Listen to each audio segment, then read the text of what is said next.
from Rome, the Eternal Empire.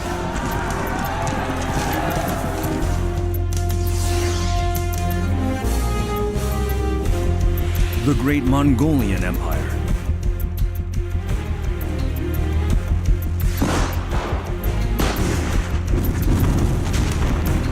The British Empire, where the sun never set.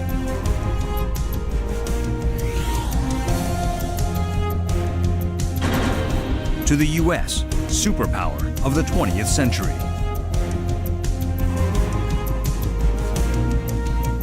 What made these nations great? And does intolerance help you? No. It weakens you, you loses your strength.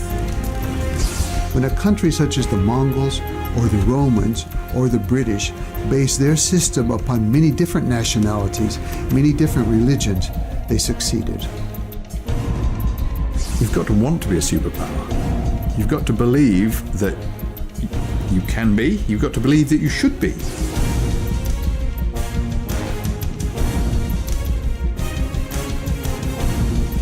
What is the nature of leadership that enables the rise to great power status?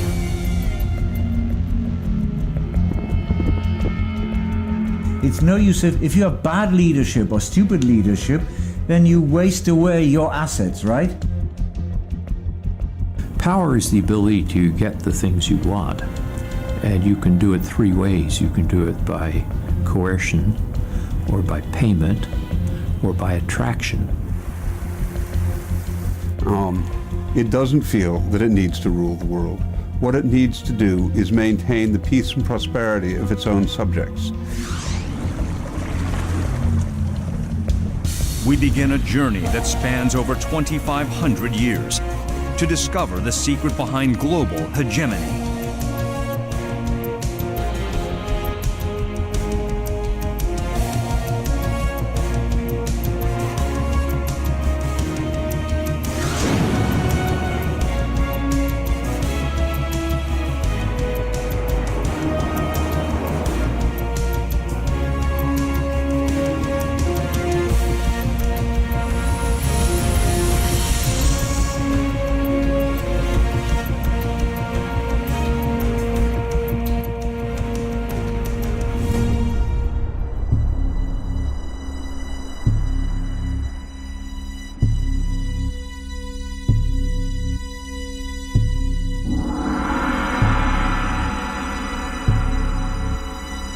August 2nd, 216 BC.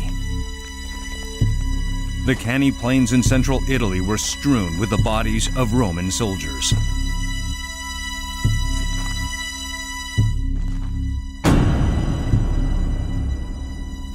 The one day of battle had resulted in the loss of 80,000 men and 1/3 of its Senate.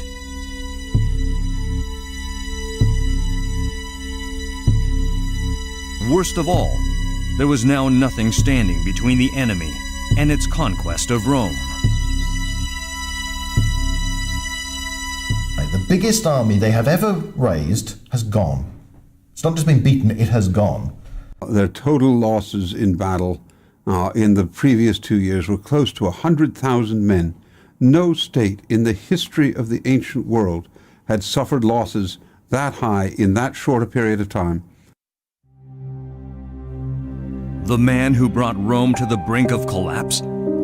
Hannibal, the greatest general Carthage had ever seen.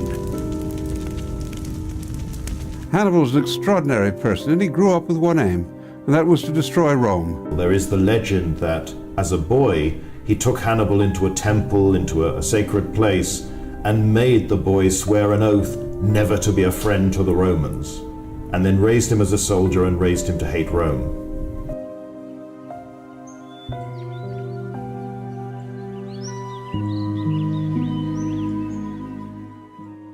Rome went to the brink of collapse in 216 BC. There was no greater defeat in its history. Living 2,200 years after the battle, we know it didn't bring on Rome's demise. Anyone who has read a history book knows this as a fact. In fact, the ultimate loser was Hannibal, the greatest strategist of antiquity. However, there are things the history books still haven't told us. How did Rome recover from such a crushing defeat that would have demolished any other nation? Why did Hannibal, victorious in all his former battles, failed in his final war with Rome?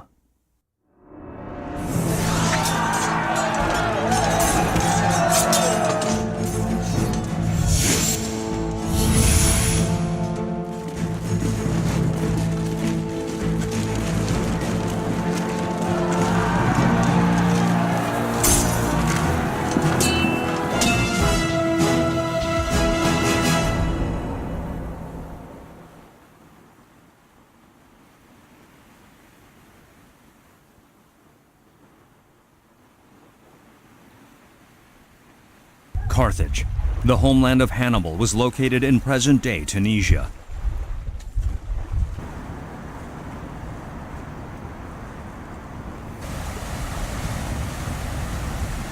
It was once a North African hegemon which controlled the Mediterranean Sea.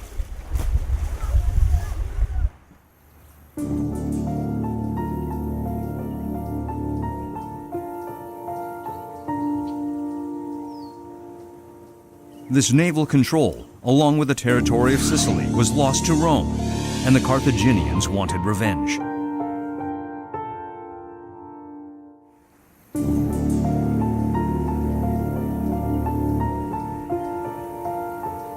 Hannibal's father is one of the men who most of all says that, look, Carthage should be strong again. And the fact that he goes to Spain and he creates this new powerful province, builds up a big army that they train and prepare, and then his son-in-law takes over when he dies. Hannibal takes over, so it is a family thing. There is something very personal for all of his family, the Barca family, that they must avenge themselves on Rome. So I think Hannibal is raised with this sense that it is his destiny, his duty.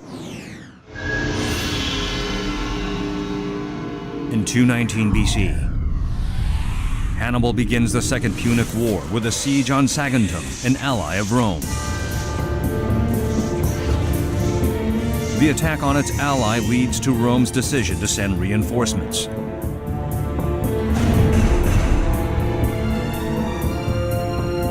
The Romans thought that Hannibal was likely to keep expanding into Spain, as can be seen from their dispatching of troops to Spain. It seemed Hannibal had no other choice.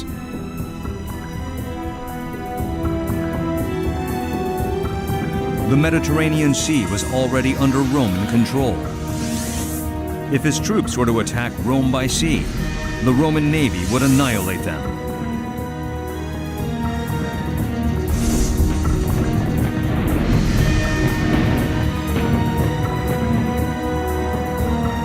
The only other land attached to Italy was the Alps. It was impossible to cross the Alps with a large army. The path was only used by shepherds. They just didn't think Hannibal would come to Italy because that's not how the Carthaginians had acted in the past. It may simply be that the presumption was that this was going to be a war either in Spain, since the starting point of the war is Saguntum, which is still some way from the Pyrenees in southern Spain. However, Hannibal was like no other.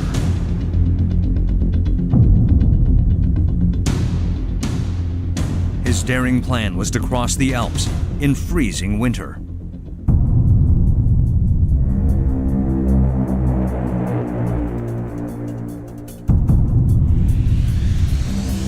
With a force of 50,000 men and 37 elephants, he led a campaign against the Gauls through the south of France and finally across the Alps.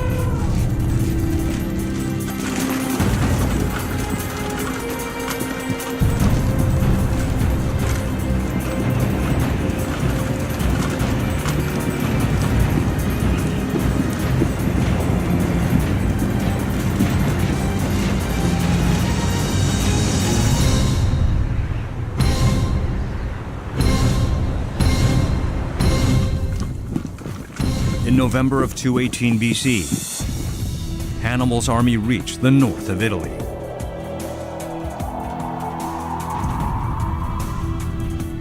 A war which no one other than Hannibal had anticipated was about to take place in the heart of Rome.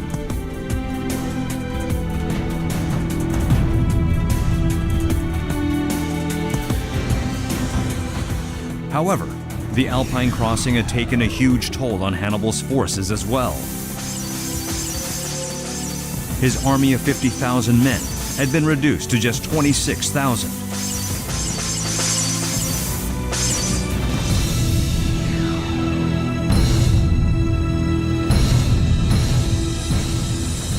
As the weather turns against him, it becomes very snowy, very difficult. Some men die of frostbite, of exposure. Some of the animals, you have not just the men with the army, and he loses most of his army by the time he gets there. On the other hand, the Roman army awaiting Hannibal in Italy had 750,000 men. Moreover, they were Roman soldiers, famous for their discipline and prowess in battle. 26,000 against 750,000. Was Hannibal a madman leading his men to certain destruction? Of course, Hannibal was no madman, but the greatest strategist of antiquity. Hannibal had done a thorough analysis of war history.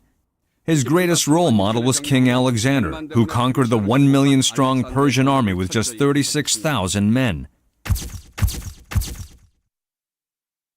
To understand Hannibal's strategy, we have to first understand that Rome was not a single unified entity. Rome in the 3rd century BC was a network of city-states, with Rome as its leader. In the alliance were Latin cities similar to Rome and Greek cities with completely different origins. There were even some Gauls who were considered as barbarians back in those days. They had been enemies at war with Rome just 20 to 30 years before.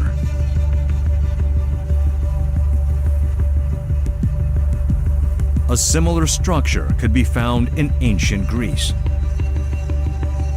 with an alliance of city-states led by Athens. Numerous city-states in the region took Athens as their alliance leader.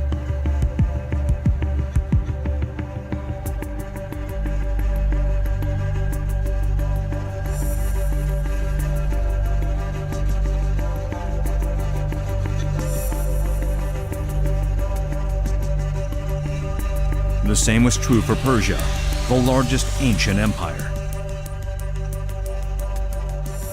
Under the Persian hegemony were the Medians, the Egyptians, Babylonians, Assyrians, Judeans, Phoenicians, and Greeks coexisting in peace. Thus, the empire was not a cohesive unit. In fact, it crumbled with surprising fragility with the loss of one major battle. This was how King Alexander, with his 36,000 men, was able to defeat the 1 million strong Persian army.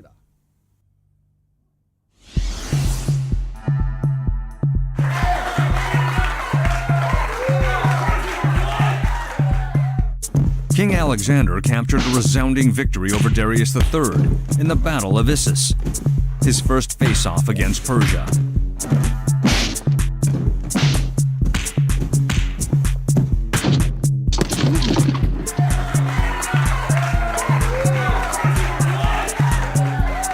This turned the Phoenicians, Egyptians, and Ionians over to his side.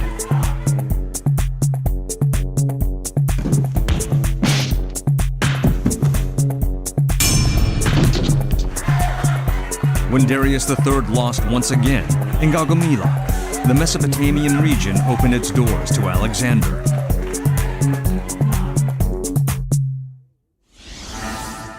Persia was now isolated. It was only a matter of time before it fell apart.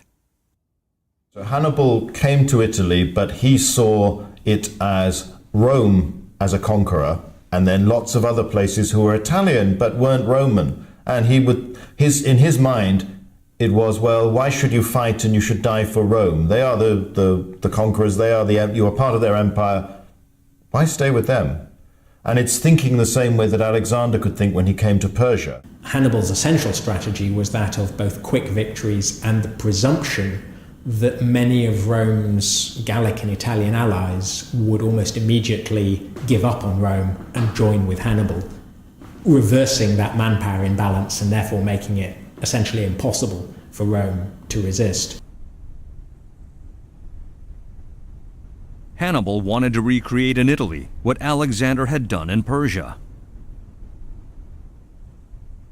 If Hannibal could secure a firm victory over Rome, its allies would naturally fall behind Carthage lead.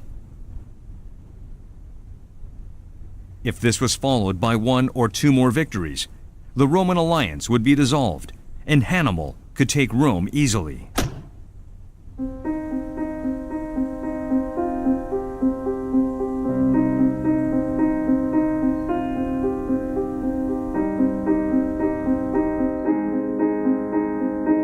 The first battle took place in the Cisalpine Gaul, Rome's latest conquest.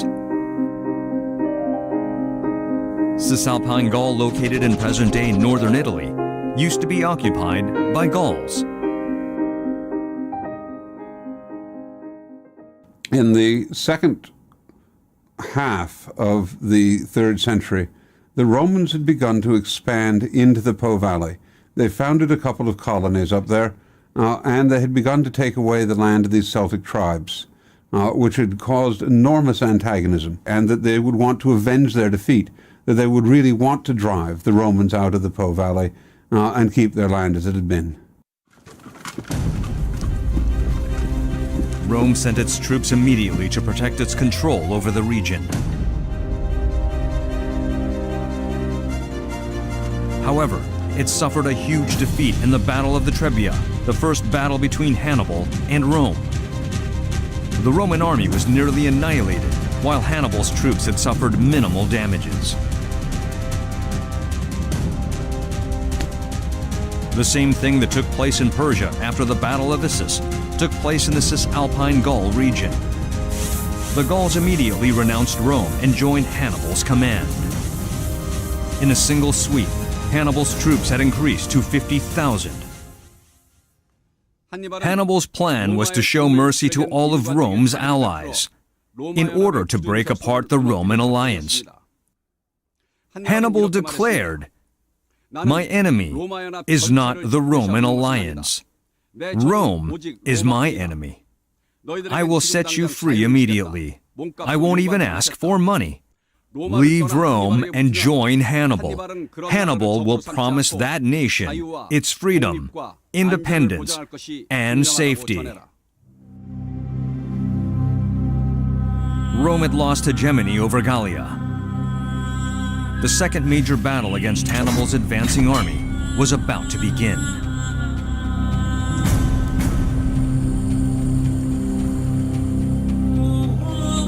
The Battle of Lake Trasimene was yet another huge defeat for the Roman army. Even the Roman consul, one of Rome's most powerful men, was killed in battle. The basic outline that he had of using troops in different ways to sort of take advantage of what he knew the Romans were going to do and put the Romans at a physical or psychological disadvantage. And that understanding of the psychology of battle is one thing that is, I think, really very original with Hannibal.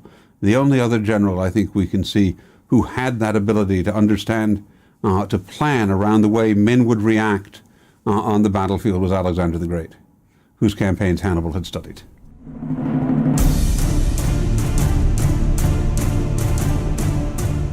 Hannibal, who had defeated the Roman army once again, continued his campaign. This time, he chose to go around Rome and move into the south of Italy. He had conquered the Gauls and Latins. Now it was time to show the Greeks the might of Carthage. Southern Italy was swept up in the merciless violence that Hannibal unleashed. Hannibal pillaged and destroyed his way through Rome's allies in southern Italy. And if the Romans won't fight him, then what he wants to do is march through their lands, burn their farmhouses, burn their villages, steal their cattle, eat their crops. And that shows everybody that the Romans are weak. It's like somebody coming into your house or your garden and stealing what they want, breaking anything they want. It doesn't mean you'll starve, but it's humiliating. Rome was also determined to put in everything it had this time. Having elected the hawkish Varro as consul, an order was given out for full mobilization. The army consisted of 80,000 foot soldiers and 7,000 cavalrymen. Among them were 80 senators, showing how determined Rome was to win.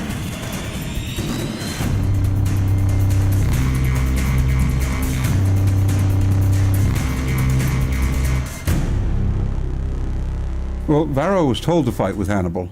That's why he was elected. But he really didn't have a choice in the matter. He fought the battle at Canny because that was the Roman strategy of the year, and that was what the two consuls had been told they needed to do. They agreed that they were going to do it. In August of 216 BC, the two armies finally came head-to-head in Canny. The Persian Empire had collapsed after just two battles, Issus and Gaugamela. Rome had already suffered two huge defeats. It had not collapsed yet, but a third defeat would throw its fate into question. Rome, just like Hannibal, was in for a fight to the death.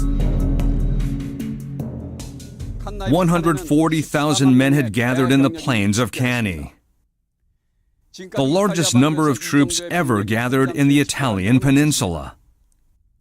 This was the final battle that Hannibal had been waiting for. Morning of August 2nd came around. The Roman army set itself up in the right bank of the Aufidus River.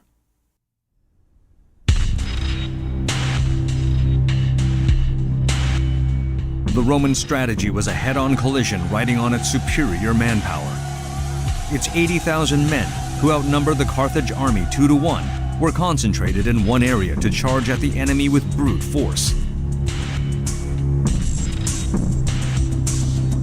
Hannibal's men also began to align themselves. In contrast to the Romans, Hannibal's army took on a long, linear formation.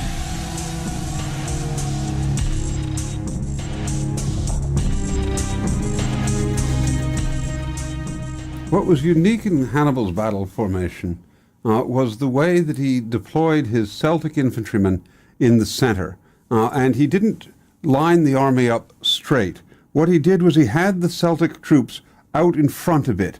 And what this did was act like a magnet for the front of the Roman army, because what he wanted to do was to draw the Roman army in close. So they're advancing on a wide front, but they see this group out here. And so it's inevitable that they begin to press together, which is what Hannibal wanted, because he wanted them fighting without the proper intervals, which he knew would make them much more effective. And so by putting the Gauls out that way, he drew the Romans, further in, which gave his own cavalry better room to operate. It was an absolutely brilliant plan. The first row, made of Gallic troops, was backed up by heavily elite Carthaginian soldiers. But they are completely separate from other Carthaginian armies. They are Hannibal's army. And they are all very good soldiers, and they are like a very good sports team that have practiced so well. They work together and they trust each other. This was not the only plan Hannibal had made. He had yet another strategy, taken from King Alexander up his sleeve. In order to go against the formidable Rome, Hannibal had analyzed the strategies of King Alexander. He found out the secret behind Alexander's success against the Persian army. That was the cavalry.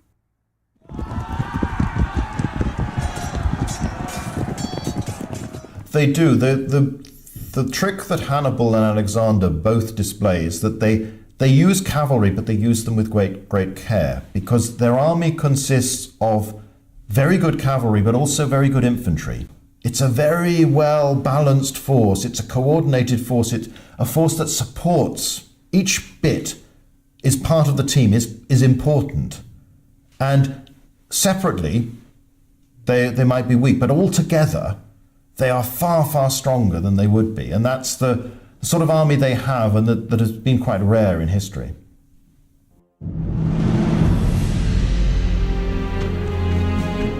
While Hannibal had only half the number of foot soldiers, he had the upper hand when it came to cavalry.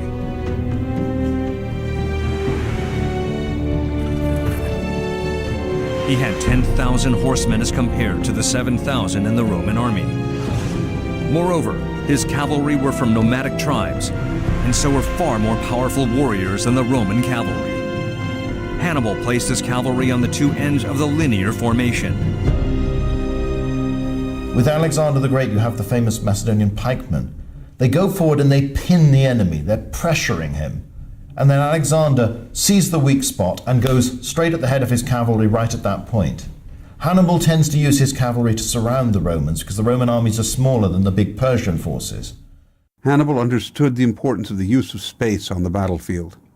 This was a crucial aspect of his thinking, and he needed more space for his cavalry to operate in, and that's what this formation enabled him to do.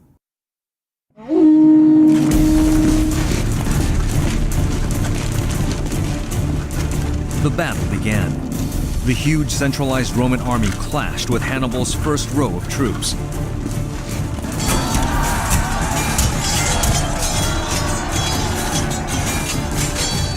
Hannibal's army began to retreat under the fire of Rome's fierce central attack.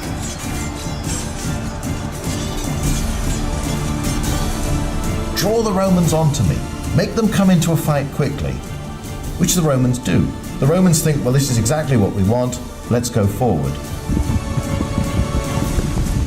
However, the battle between the cavalry took an unexpected turn for the Romans.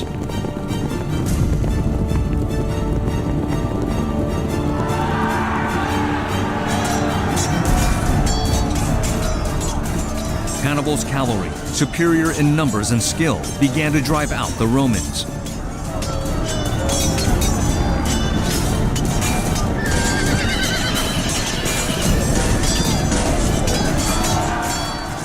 The fight between the foot soldiers also began to take a turn for the worse. As Hannibal's army retreated, the linear formation turned into a pocket surrounding the Roman army. Elite Carthaginian soldiers appeared on their left and right. The Roman army found itself under attack from three directions. In the meantime, the Roman infantry keeps on going forward, but it's a mob, it's a crowd, it's surging forward like people coming out of a football ground. You know, those tens of thousands where you can't move and you're just going forward. As they're doing that, Hannibal hits them on either side with his best men, his Libyans, who are now equipped just like the Romans themselves, captured Roman equipment, and they're like the jaws of a vice. They hit them on either side and stop the Romans dead. A crowd that's stopped moving doesn't know what to do. This was not the end. Hannibal's cavalry, which had already defeated the Roman cavalry, had returned. It blocked the Roman army from the rear and began to attack. The Roman army was completely surrounded, fighting a hopeless battle.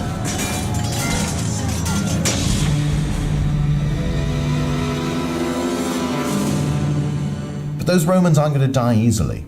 And what follows is hours of slaughter, done face to face. And you have to go face to face and kill each and every one of those Romans. Those 50,000 men who die mostly die in the hours that follow.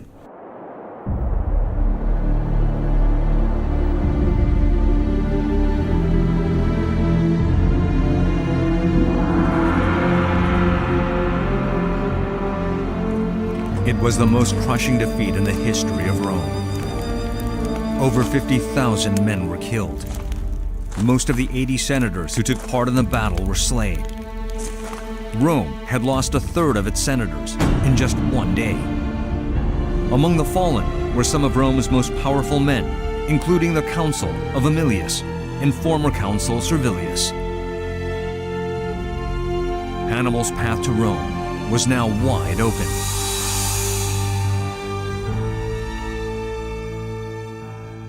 Hannibal was certain that the Roman alliance would be stirring as a result of the resounding victory.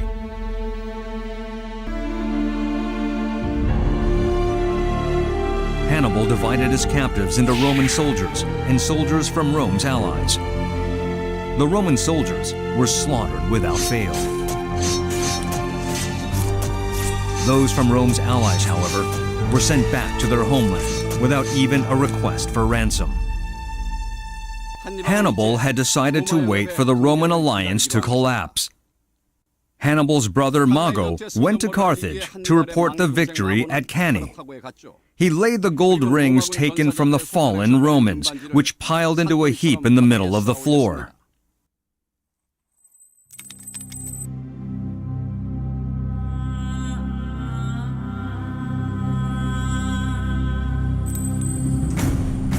The Carthaginian Senate was filled with cheers.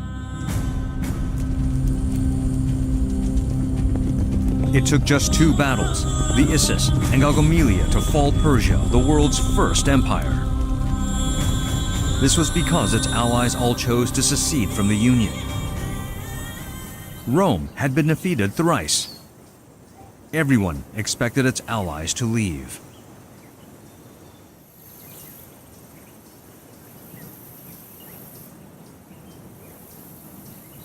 It was not considered betrayal for smaller states to leave an alliance. It was a necessary choice to ensure their survival. When the leader was shown to be weak, the allies left without hesitation.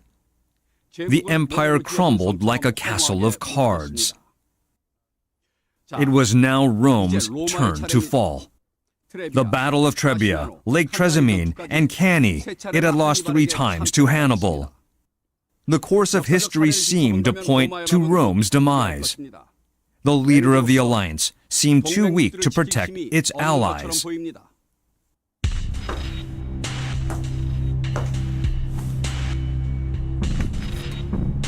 Hannibal toured southern Italy, waiting for the allies to secede from the alliance.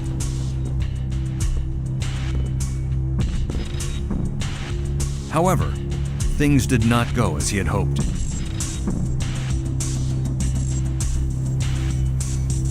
Rome's allies did not forsake Rome.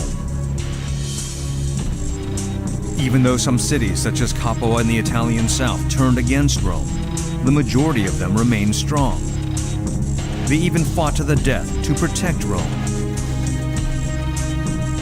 What was it that Rome had done? Could it have been some kind of sorcery?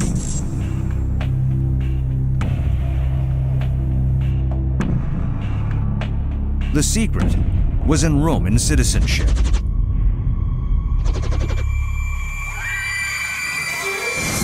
The roots of Rome lay in the infamous rape of the Sabine women, in which Roman men kidnapped Sabine women as wives. This legendary incident became the subject of many famous paintings. It is how the Western tradition of grooms carrying their brides into the house began. However, much less is known about what took place afterwards. After the abduction of the Sabine women, the Sabines declared war on the Romans. This was inevitable, after all. These were their own daughters.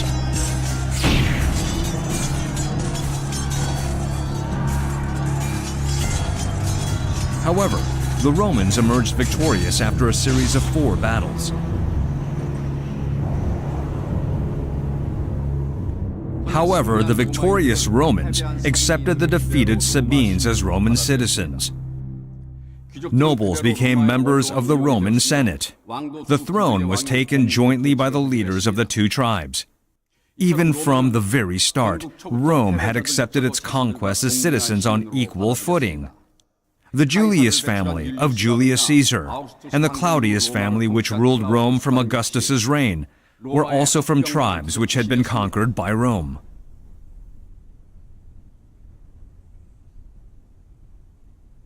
And then Let me just give you one other example where the Romans are really very different from everybody else. It's the treatment of slaves. The household slaves, here's your cook, here's your gardener, here's your janitor, here's your nanny for your kids, babysitter. They usually got freedom after 10 years. And then they, both men and women, and here's what happens. That's a really interesting part.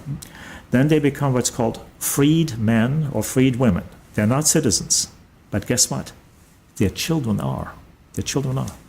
There's an automatic system in Rome for incorporating new people even into the Roman DNA, in the Roman bloodstream.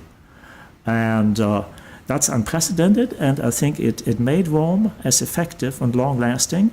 It's not that if you like, the origin of the individual is an issue, or their culture, or their background, or their religion. None of that is the consideration. The consideration is simply, what have you done in relation to Rome? In this way, Rome was similar to the present-day superpower, the United States. The US is the most multiracial country in the world, where people from all over the world coexist in a melting pot of cultures. The racial composition of the US is truly diverse, with whites, blacks, Asians, and Hispanics from Central and Southern America. But they are all Americans, with American citizenship.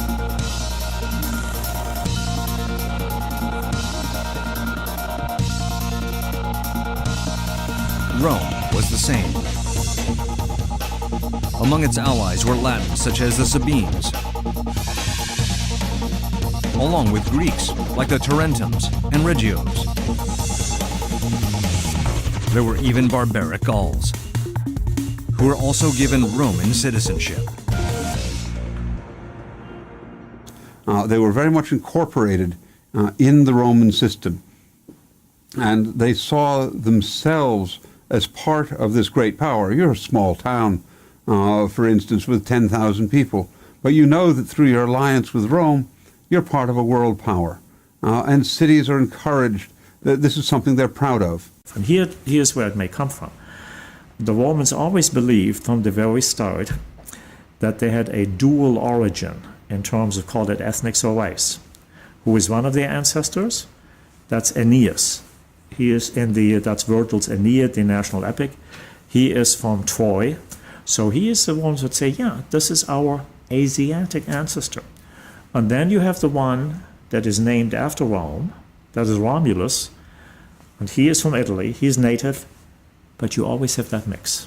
See, they always consider themselves a mixed nation. And this is why they're so open to other cultures, coming in.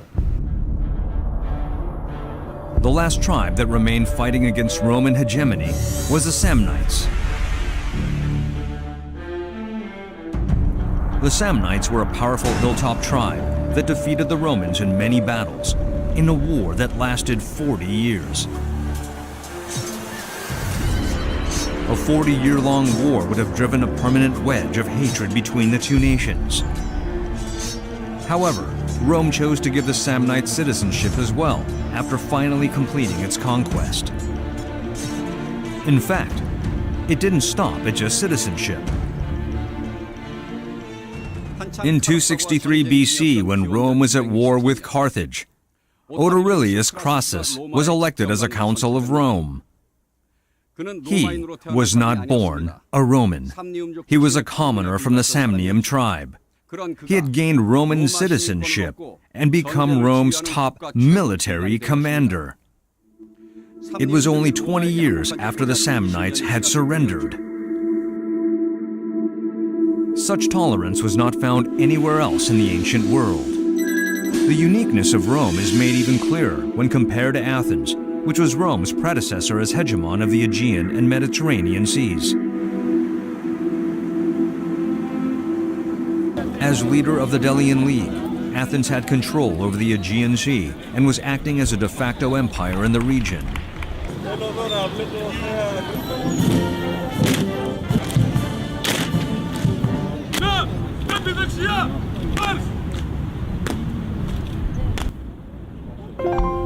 However, its citizenship policy was very different from Rome's. Citizenship was given to babies, only if both parents were citizens. People from other cities and those who had one Athenian parent were excluded from citizenship. Even the son of the great statesman Pericles, who established the golden age of Athens, was not allowed citizenship. This was because he was born to a second wife, who was not Athenian. Right, and so when Athenians included other Greek islands into their growing empire, they did not make them citizens. They did not even open them a route to citizenship. All right, and so that means that that those other polities, city-states, they basically felt like second-class citizens, which they were, and they did not feel as as cooperative as in the Roman case, because there was no route for them to become one of us. Sparta, Athens' greatest rival, was even more exclusionist when it came to citizenship. In the early days, Sparta divided its land into 9,000 plots, granting citizenship only to the 9,000 with land. In later generations, citizenship was granted only to those with both parents who were citizens. Foreigners were not welcome.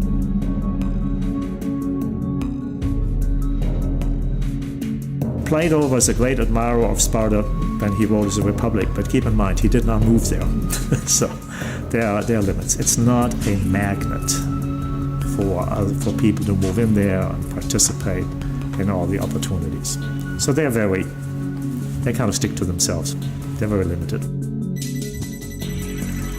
In contrast to Rome, the number of Spartan citizens kept dwindling.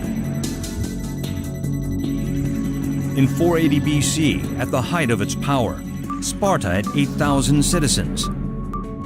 By 371 BC, just 100 years later, this number had dwindled to about 1,000. Legendary warriors as they were, they could not remain powerful with just 1,000 citizens.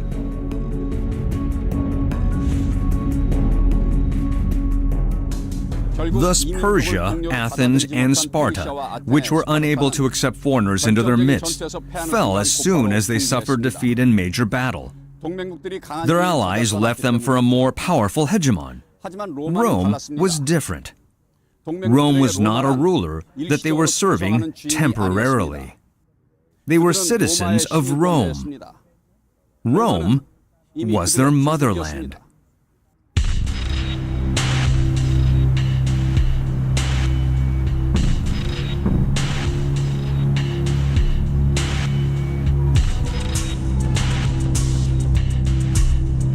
Let's now return to Hannibal.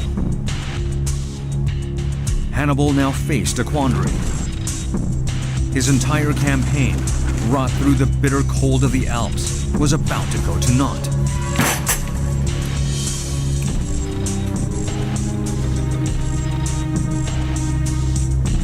Alexander's strategy, which had worked so brilliantly in Persia, had failed Hannibal in Italy.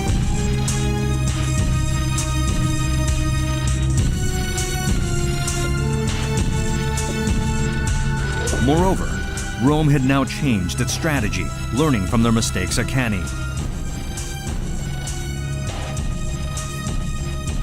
Fabius, longtime proponent of a drawn-out strategy, was appointed as dictator, the highest wartime commander.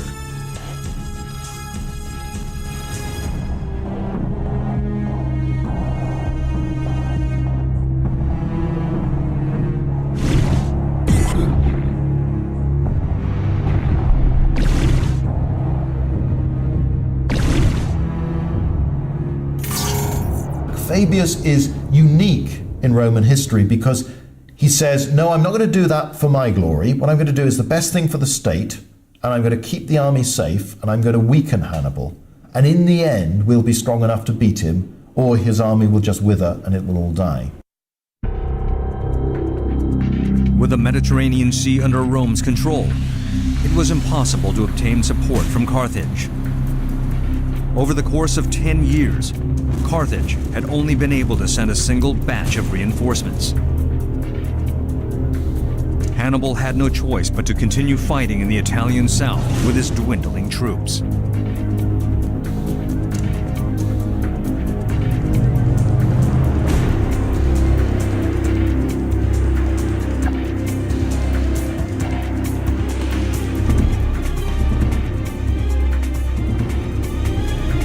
The Second Punic War entered into a stage of lull after Canny.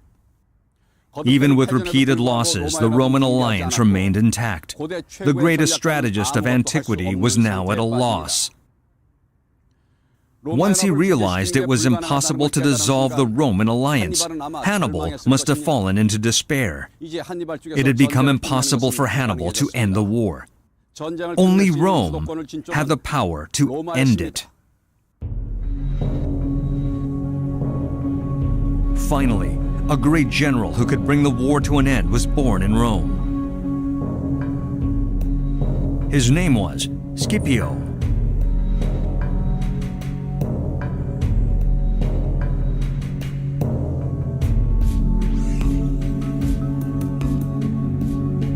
He trains his army, then he's very aggressive. He's always surprises the enemy. He's learnt from the enemy. He starts to see, well, Hannibal has always outwitted us. He's always done what we least expect. So how about I do that back to the Carthaginians? He then defeats Hannibal's brother and then the other Carthaginian commanders in Spain, almost doing what Hannibal had done at Canny. He weakens his centre, makes his wings strong, and he envelops them. His army becomes as good and then better than Hannibal's own. In the summer of 216 BC, the final battle began in Zama, southwestern Carthage. Scipio vanquished Hannibal using Hannibal's own strategy. Although Zama was Hannibal's only defeat, he ended up losing the war.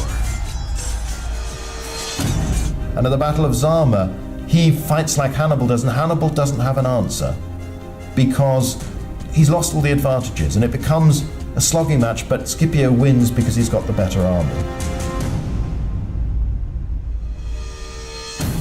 With the defeat of Carthage, the Mediterranean Sea was completely Rome's for the taking. Rome could finally begin its imperial ascent. The Hannibalic War had been Rome's greatest crisis, but it became Rome's first step towards its rise as a global empire.